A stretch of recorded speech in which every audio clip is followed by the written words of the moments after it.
आनंद आहे, होणार होती, बिनविरोध झाली, याच्यात आनंद आहे.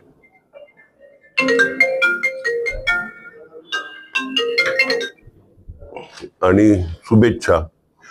एक सिनियर नगरपालिकेपासून चांगलं काम करणारे, महानगरपालिकेत चांगलं काम केलं, महापौर पदावर बसले.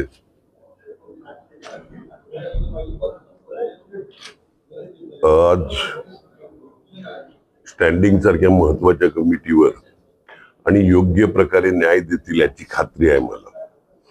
आम्ही जे कोण उभे केलेले, महापौर असतील, उपमहापौर असतील, स्टँडिंग असतील, सभागृह नेता असतील, प्रफुल्ल चाने, सगळे एकापेक्षा एक सरस आणि मेरिटवर आहेत सगळे. म्हणजे त्यांची जात कोणती, त्यांचा धर्म कोणता, ह्याच्यापेक्षा न्याय कशी देतील, लोकांबरोबर कसे राहतात, सगळ्या नगरसेवकांना कसं घेऊन जातात, कार्यकर्त्यांना कसं घेऊन जातात, ह्याच्याकडे आवर्जून बघितलं गेलं. आणि त्याचमुळे या सगळ्यांना संधी मिळाली किंवा पुढे जी मिळणार आहे